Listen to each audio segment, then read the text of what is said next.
Alguém tem ideia da grandeza do nosso país? Eu queria contar uma história verdadeira. A história do meu Criador. Em que o Brasil está nessa história? Em que ponto está o Brasil nessa história? É isso que eu queria falar.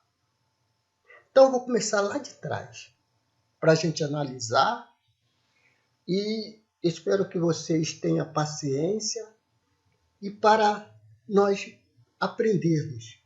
Não de mim, que eu não sou professor, não sou nada, mas daquele que fez todas as coisas, o nosso Criador. Então, eu vou começar por uma parte de Salomão. Eu vou falar de Salomão e depois, no final da história, eu entro, quase perto do final, eu entro na parte do Brasil. Salomão é filho de Davi, né? Que o nome verdadeiro não é Davi, é Diaú, né? E Davi, vou falar Davi para vocês não entenderem, para não criar problema. Davi quis fazer uma casa para o Eterno. E o Eterno não aceitou. O Eterno disse, você não edificará uma casa para mim, mas aquele que sai das suas entranhas. Isso está lá em 1 Crônica 17, versículo de 10 a 15. E desde os dias em que ordenei juízes sobre o meu povo, Iaú, conhecido como Israel, assim abaterei a todos os teus inimigos. Também te farei saber que o Iaú te edificará uma casa. E há de ser que, quando forem cumpridos os teus dias para ires a teus pais, suscitarei a tua descendência desde ti um dos teus filhos, e estabelecerei o seu reino. Este me edificará casa, e eu confirmarei o seu trono para sempre. Eu lhe serei por pai, e ele me será por filho. E a minha benignidade não retirarei dele, como a tirei daquele que foi antes de ti. Mas o confirmarei na minha casa e no meu reino para sempre. E o seu trono será firme para sempre. Conforme todas estas palavras, e conforme toda essa visão, assim falou Natã a Davi. Agora, eu não observa que aí o Eterno diz que confirmaria o trono de Davi para sempre. E que o filho, aquele que saísse das suas entranhas, ia ser como filho do Altíssimo. Né? E não ia jamais, o trono dele jamais teria fim. Mas observa que tem algo errado aí. Porque Salomão, filho de Davi, ele pecou. Foi atrás de outros deuses, né? Dividiu as tribos, enfim, fez aquilo que não foi correto aos olhos do Eterno. Agora eu faço uma pergunta. E a palavra que o Eterno falou, que teria ele como filho, e que o seu trono seria eterno? Será que tem coisa errada aí? Ou será que o Eterno se enganou? Não. O Eterno não se enganou. Vamos continuar e vamos ver aonde que esse trono vai ser firmado. Quem é realmente a descendência de Davi? Que, no meu entender, não é Davi, é Diaú, mas estou falando para que possa entender aqueles que queiram ler. E bem, em 2 Crônica 9, versículo 1, a rainha de Sabá veio visitar Salomão. E ouvindo a rainha de Sabá a fama de Salomão, veio a Yahushalaim para prová-lo com questões difíceis, com um grande séquito e com camelos carregados de especiarias, ouro em abundância e pedras preciosas. E foi a Salomão e falou com ele de tudo o que tinha no seu coração. E Salomão lhe respondeu todas as suas questões, e não houve nada que não lhe pudesse esclarecer. Vendo, pois, a rainha de Sabá a sabedoria de Salomão, e a casa que edificara, e as iguarias da sua mesa, o assentar dos seus servos, e o estar dos seus criados, e as vestes deles, e os seus copeiros, e as vestes deles, e a sua subida, pela qual ele chegava à casa do Iá. Ela ficou como fora de si. Pois bem, meus irmãos, vocês veem que a rainha de Sabá, ela não só visitou a Salomão, como também teve um caso com Salomão. E quando ela voltou para a Etiópia, né, ela trouxe no seu ventre a descendência de Salomão. Né? E é dessa descendência que eu quero falar. Vamos meditar um pouquinho mais sobre esse filho da rainha de Sabá. Este filho de rainha de Sabá com Salomão, se os irmãos for procurar no livro Geografia Ilustrada, parte 5, na página 1601, né? Vocês, no início dessa página, no início em cima, está escrito assim. Eu vou ler só uma parte para não perder muito tempo.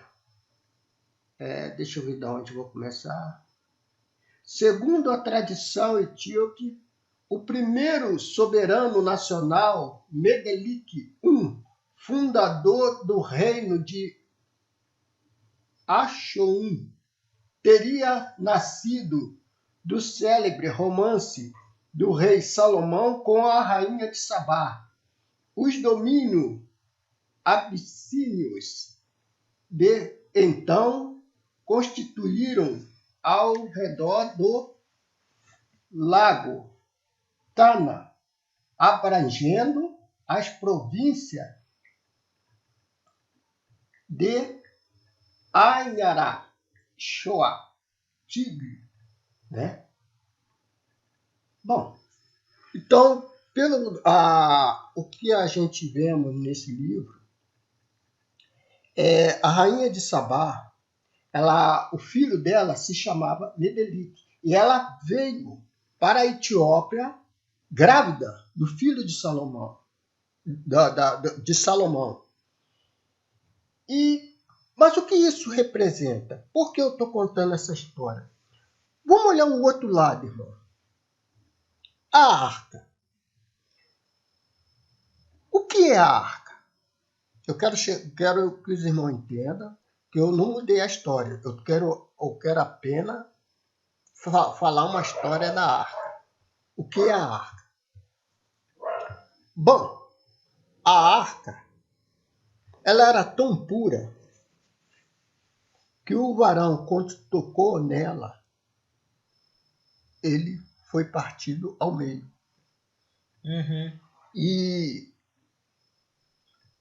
Porque ele não estava preparado para tocar naquela arca. Mas qual o poder da arca? A palavra arca vem de arcanjo. Tá? A palavra arca vem de arcanjo. E o arcanjo era o Malak que quer dizer anjo, na língua, quando as pessoas falam, trata Malak como anjo, mas não é anjo. A palavra Malak é que quer dizer mensageiro. E esse mensageiro, que era arcanjo, a ele foi incumbido proteger. Ele era um protetor. Né? E lá no livro de Êxodo 23, do 20 e 21. Eis que envio um malaque diante de ti, para que te guarde pelo caminho e te leve ao lugar que te tenho preparado. Guarda-te diante dele e ouve a sua voz, e não provoques a ira, porque não perdoará a vossa rebeldia, porque o meu nome está nele. Isso. Agora os irmãos observam que esse malaque, ele não era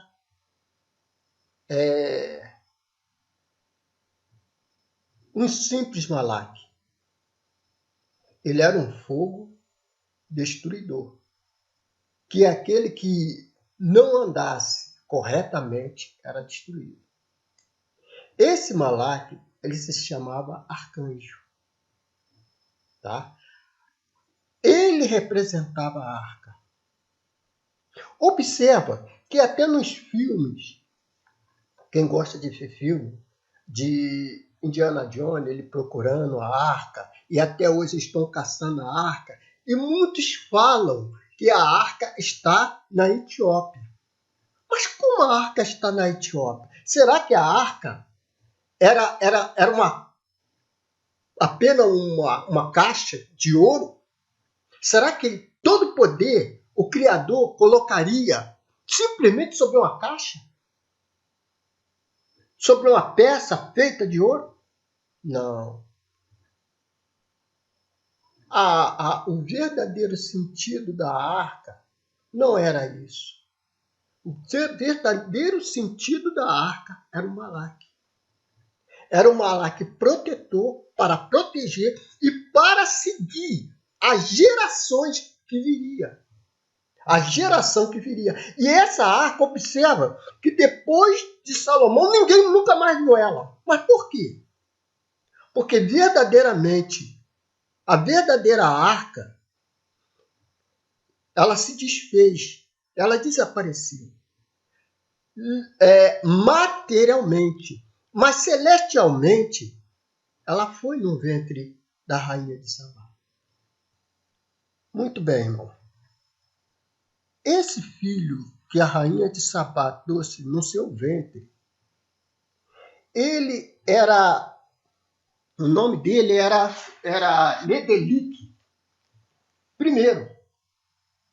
Medelique I, fundador do reino de Ashoum. Mas eu queria ler uma parte sobre a rainha de Sabá e seu filho. Salmo 72, versículo 10, 11 e 12. 10, 11 e 12. E os reis de Tarsis e das ilhas estarão presentes, e os reis de Sabá e de Seba oferecerão dons, e todos os reis se prostrarão perante ele. Todas as nações o servirão, porque ele livrará ao necessitado quando clamar, como também ao aflito e ao que não tem quem o ajude. Agora, irmão, vê só. Aqui veio, trareis presente aos reis de Sabá. Mas por que rei? Porque era 3. O reino de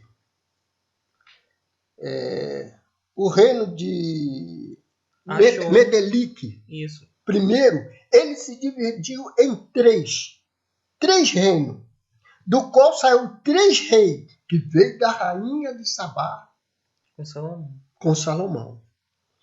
E esses reis, quem são eles? Bom, vamos entender. Vamos entender quem são eles. Mateus 2, do 10 e o 11. E vendo eles a estrela, regozijaram-se muito com grande alegria. E entrando na casa, acharam um menino com Maria, sua mãe, e prostraram-se, o adoraram, e abrindo os seus tesouros, ofereceram-lhe dádivas, ouro, incenso e mirra. Aí os irmãos observam que essa parte, ela tem tudo a ver ao mesmo versículo que está lá em Salmo 72. Os reis de Tarsis e das ilhas trarão presentes, e os reis de Seba e Sabá oferecerão dons. E todos os reis se prostrarão perante ele, todas as nações o servirão. Isso. Agora os irmãos observam que esses 3 reis que foi visitar Ashua, o nosso Salvador, eles foram tratados como o mundo diz e chamam eles de magos. Será que eles eram magos? Eles não conhecem a história, né? Degrada a verdade e mentem por não conhecerem a verdade. Na verdade, irmão, esses 3 reis, ele fundou os 3 reinos que havia na Etiópia. E ali se espalhou. Tá? Mas o Eterno, ele tinha que resgatar uma linhagem. Né? E essa linhagem que vinha de Sabá, vinha desses reinos. E esses 3 reis, quando eles foram visitar o mestre, eles trataram ele como mago, né? O povo diz que como mago, e sem conhecer a verdade. E eles, quando foram, eles não foram sozinhos. Cada um levou o exército de 144 mil. Imagine, irmão, se ele fosse sozinho, Herodes não tinha prendido eles e obrigado eles a falar aonde que nasceria o rei. Pois Herodes, era do interesse de Herodes, saber aonde que o mestre nasceu, para o matar. Pois ele pensava que o mestre ia tomar o reino dele. Né? Mas quando ele viu todo aqueles exércitos acompanhando aqueles 3 reis, ele não tinha como impedir. Né? Então, a história é meio maquiada pelas pessoas sem conhecimento. Né? Mas, tudo bem. Vamos continuar. Desses 3 reinos, o Eterno tinha que tirar uma linhagem, uma linhagem deles. Vamos ler uma profecia. Isaías 18, versículo 1. Ai da terra de roçar das asas, que está além dos rios da Etiópia, que envia embaixadores por mar em navios de junco sobre as águas, dizendo: Ide, mensageiros velozes, a um povo de alta estatura e de tez luzidia, a um povo terrível desde o seu princípio, a uma nação forte e vitoriosa, cuja terra os rios dividem. Vede todos vós, habitantes do mundo, e vós, os moradores da terra, quando se arvorar a bandeira nos montes, e ouvi quando se tocar a trombeta. Pois assim me disse o Yaú: estarei quieto, olhando desde a minha morada, como o ardor do sol resplandecente, como a nuvem do orvalho no calor da cega. Pois antes da cega, quando acabar a flor, o gomo, e se tornar uva prestes a amadurecer, ele cortará com foices os sarmentos e tirará os ramos e os lançará fora. Serão deixados junto para as aves dos montes e os animais da terra, e sobre eles veranearão as aves de rapina, e todos os animais da terra invernarão sobre eles. Naquele tempo será levado um presente ao Iá dos exércitos, da parte de um povo alto e de tez luzidia, e de um povo terrível desde o seu princípio, uma nação forte e vitoriosa, cuja terra os rios dividem. Um presente, sim, será levado ao lugar do nome do Iaú dos exércitos, ao monte de Sião. Então, irmão, vê que esse povo, ele veio da Etiópia, além do rio da Etiópia. E eles foram para onde? Qual o local que eles eles foram levados, né? Nós vemos que aqui era um povo de vexame, cujo a terra, os rios se dividem. Esse rio, cujo nome, né? Essa terra cujo os rios se dividem, Solimões, né? Que é o rio Amazônia, né? Que praticamente divide o país, né? Em duas partes. E esse povo, ele veio para cá, veio para o Brasil, né? E como a gente podemos entender essa forma? Esse povo, ele era de pele negra, pois a própria palavra diz que ele veio da Etiópia, e a Etiópia era povo de pele escura. Joel 3:3. E lançaram sorte sobre o meu povo, e deram um menino por uma meretriz, e venderam uma menina por vinho para beberem. Aí, meus irmãos, fizeram do povo do Eterno escravo, e venderam eles como escravo, né? E escravizaram eles. Assim, eles completaram o seu intuito contra o povo do Eterno. Meus irmãos, eu não quero dizer com isso que são só as pessoas de pele escura que são povo do Eterno. Porque é óbvio que todos os seres da terra são povo do Eterno e são povos abençoados. Aleluia. O verdadeiro povo do Eterno não é só os negros. O verdadeiro povo do Eterno são aqueles que procuram guardar os mandamentos, que ama o seu Criador e que não desvia os seus pés do caminho da verdade. Esses são o povo do Eterno. Então não tem distinção.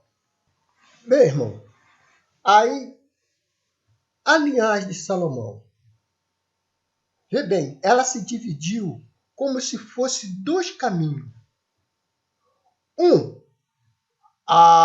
Veio as 12 tribos, né? As 12 tribos, e o outro caminho veio através da rainha de Sabá. É como se fosse dois caminhos. Mas por que dois caminhos? Porque o outro caminho que as 12 tribos veio e depois se dividiu, né? Ficando 10 tribos perdidas. Então, irmão, o reino, ele se dividiu em duas partes. Ou seja, ficou o reino, a tribo de Levi e a tribo de Judá, né? E as 10 tribos que se dividiu, né? Se formando os samaritanos.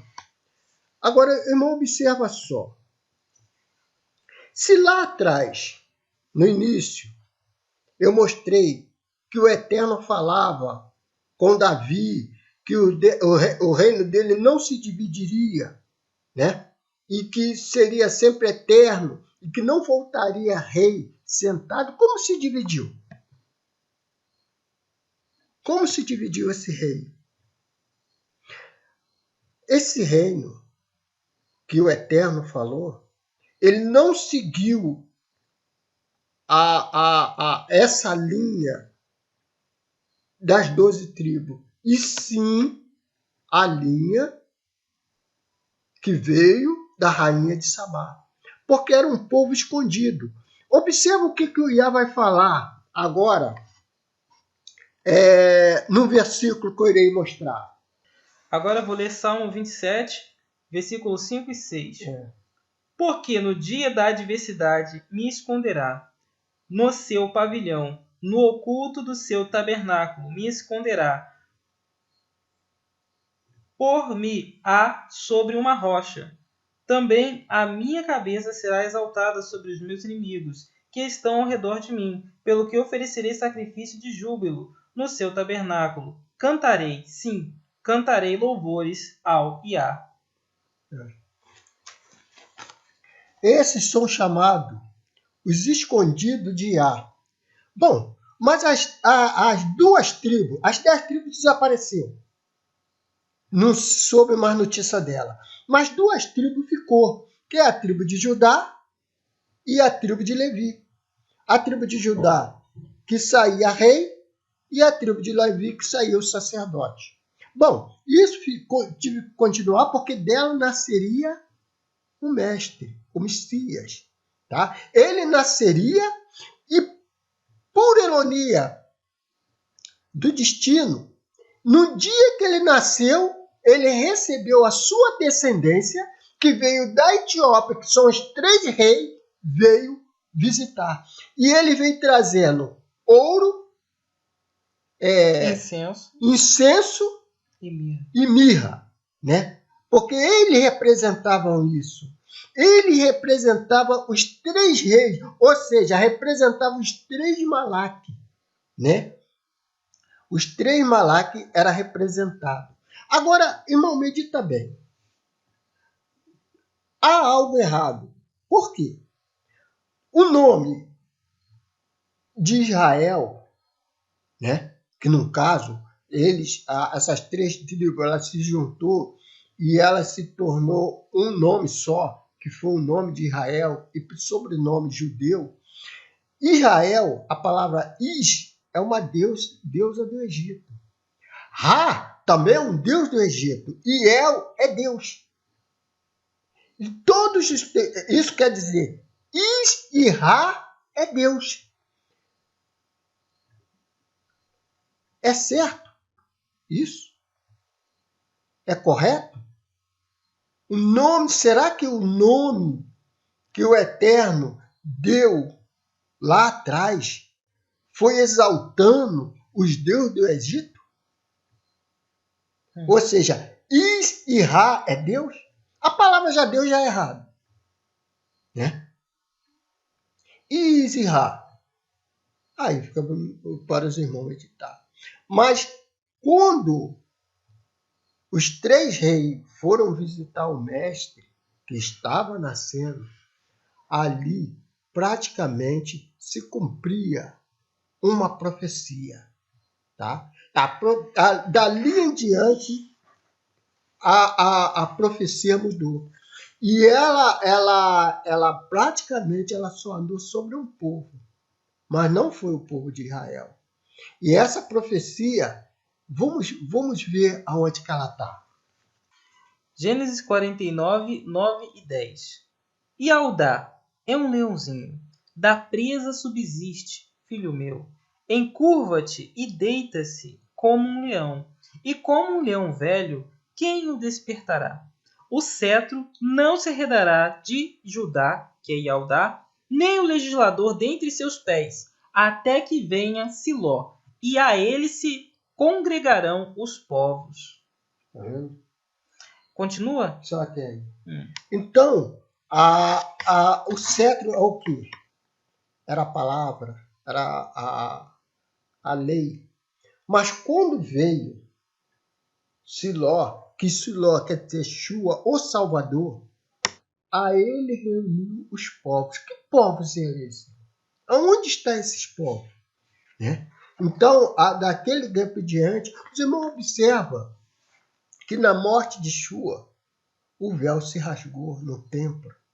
E tudo que tinha ali, coisa que até o sacerdote, para entrar ali, para administrar, ele amarrava uma corda no pé, porque qualquer coisa que havia, tinha que puxar, que ele tivesse alguma coisa errada, ele morria lá dentro e o povo não podia entrar lá, tinha que puxar. Ele tinha que puxar ele para fora, porque ele não podia entrar. E daquele dia em diante, acabou. Aonde estará o cetro do Eterno? Para onde veio? Tá? O próprio Shua falou, eu tenho outras ovelhas que não pertencem a esse abrigo. E aonde estão essas outras ovelhas? Mateus 12, 42, está escrito que eu vou pedir o Alexandre para ler. Lê aí, Alexandre. A rainha do sul se levantará no dia do juízo com esta geração e a condenará, porque veio dos confins da terra para ouvir a sabedoria de Salomão. E eis aqui, quem é maior do que Salomão? Agora, não é meio estranho?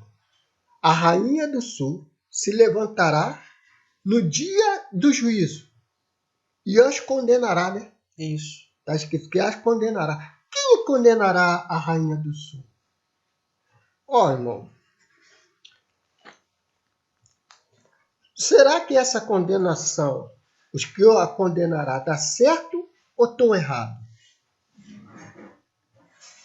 Eu preguei que ela trouxe, a rainha, ela trouxe no seu ventre aquela linhagem, né?